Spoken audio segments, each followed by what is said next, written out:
degree. It's not to say that there is no contact. Of course, there is some contact, but it is, Islam favors, areas which are particular to women, where men are not allowed to go, whether it be parks, whether it be businesses, etc. That these type of businesses, it's better to be all women type businesses because it protects them, it gives them an environment where they are in a better chance of protection than when men and women mix. Buses, in terms of transportation, where women will suffer. Places, like Bangkok and Japan, where women, have, because the bus system is so crowded, women suffer there. Huge amounts of abuse is poured on women in these circumstances. And in other circumstances where women are obliged to travel on buses along with men, in places like Egypt, for example, in Cairo, where the buses are overcrowded, women, really, really suffer there also. And so there really should be either a section of the bus which is specific for women, or separate buses which come, if there are large enough numbers to warrant it, separate buses for women. This is what they've decided to do in Thailand to protect the women. They've provided separate buses for them. So it is in the organization of the society that the women may be protected from abuse. The solution is not financial independence.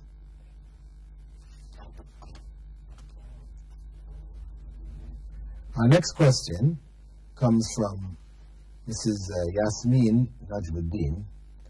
She writes, "Dear Dr. Bilal, it is always a pleasure for me to hear you on Sharjah television.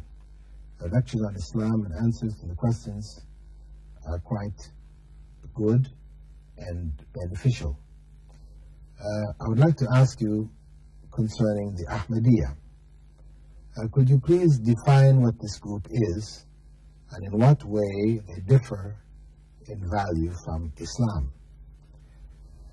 The Ahmadiyya or Qadiani movement, which developed in the late 1800s under the leadership of an individual by the name of Mirza Ghulam Ahmed, who was from a Muslim family, but who began to make certain claims. Initially, he defended Islam against some of the Christian missionary activities and issues that they were raising. He wrote against them, and he gained a certain amount of popularity through that. Then later he started to make claims for himself, started to claim that he was receiving some kind of revelation, that he was the Mahdi, he was Jesus who was to come back, he was a prophet. And all of these claims, of course, took him outside of Islam. So the Ahmadi movement is really a non-Islamic movement. It may identify itself with Islam, saying that, they fast, they pray, as Muslims pray in general, and they give zakah, these type of things. But they believe in a prophet after Prophet Muhammad, may God's peace and blessing be upon him.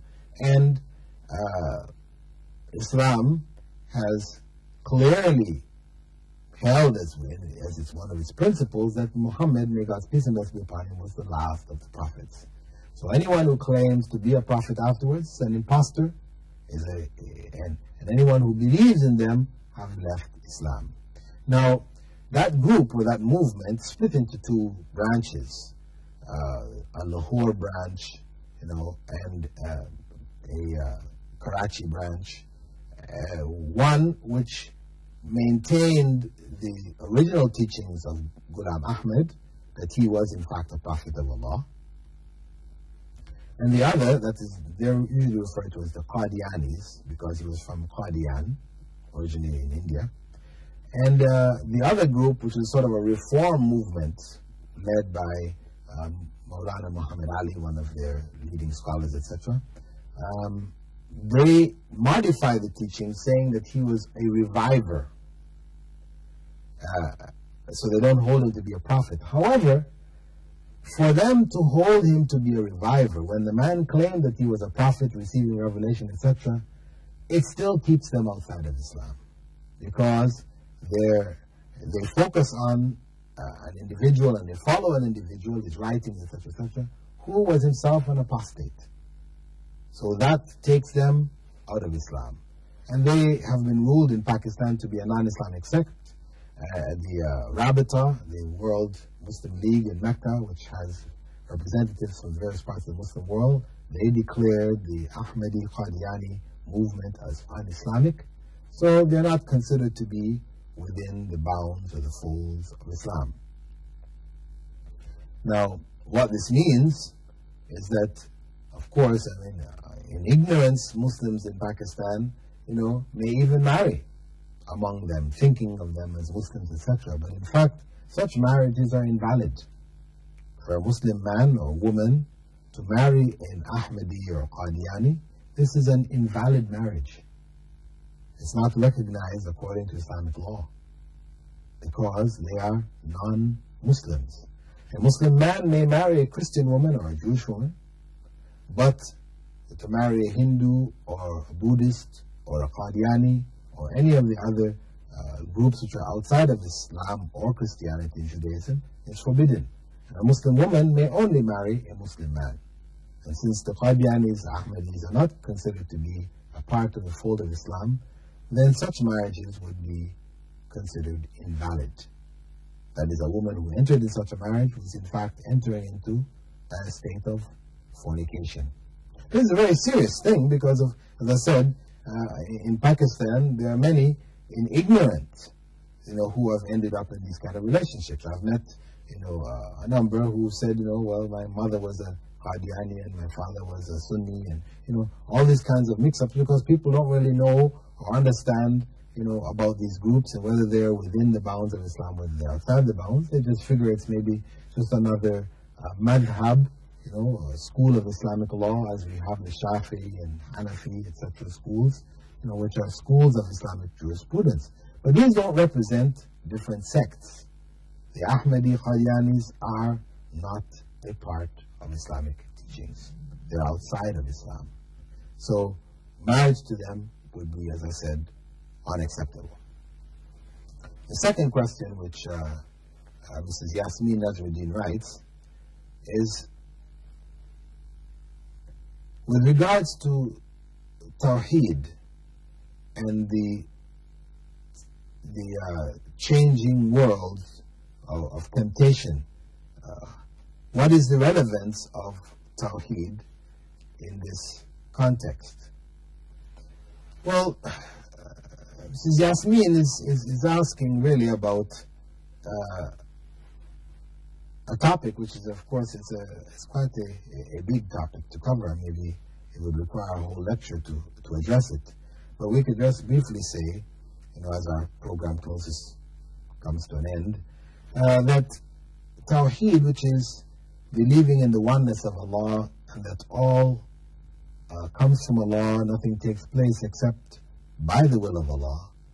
And we look at the world today where people tend to be focused on the material world and the things of this world, that they put all their hopes and all their trust in this material world.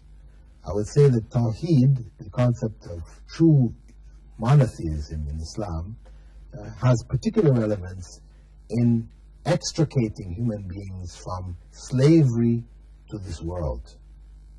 And as the Prophet, may God's peace be upon him, had said, that whoever makes this world their goal, then poverty will be between their eyes, and their affairs will be always scattered, and they will only get from this world what has been written for them. But whoever makes the next world, the hereafter, their goal, then their affairs will be brought together by God, and they will feel contentment within themselves, and the world will come to them grudgingly. This is the promise of the Prophet, may God's peace and blessing be upon him. And it relates back to our trust in God as being the creator and sustainer of this world. And with that, dear viewers, I'd like to thank you for being with us on this segment of our program, In the Light of Islam. And I hope that you would continue to follow the coming segments, to write into us. We need your letters. We'd like to hear from you. We'd like to try to answer your questions. You may write to me, Dr. Bilal Phillips, P.O. Box 111, Sharjah Television, in the Light of Islam, Sharjah, UAE. Assalamu alaikum wa rahmatullahi wa barakatuh.